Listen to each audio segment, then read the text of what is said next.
imagine being able to control everything around you just by using your thoughts. You could turn on light switches and even drive cars just through the power of your mind. We've come here to GTech in Austria to try and find out how they're helping people to paint just through the power of brainwaves.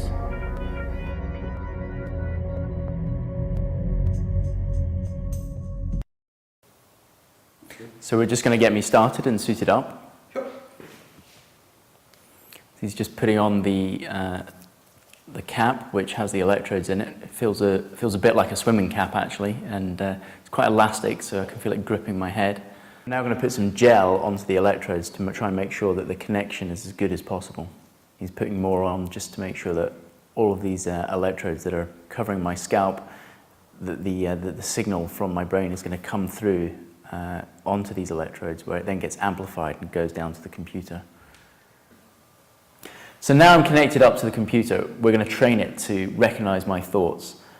What I have in front of me here is a screen with a series of options. These are tools that allow me to select shapes like circles and rectangles.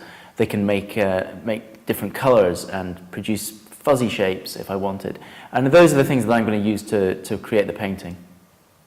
The computer is going to compare my brainwaves as I count a face appearing in the option that I want to select. Okay, so the first thing I'm going to do is I'm going to draw a background, which is selecting this one here. So I've selected the shape, and you can see it's a fuzzy gradient shape. The last thing I have to do is select the color.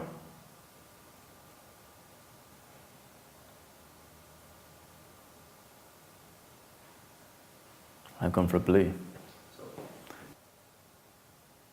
So I've selected a circle with a gradient in it, so hopefully that's going to draw itself up here, in which I'm going to try and hopefully put some more detail in.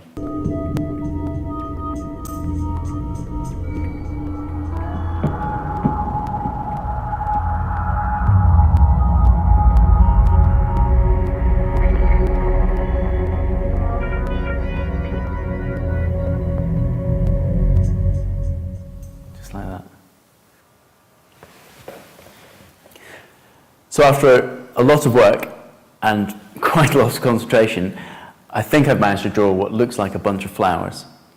It's not exactly Van Gogh, but then he didn't have a cable clamped to his ear or electrodes on his brain.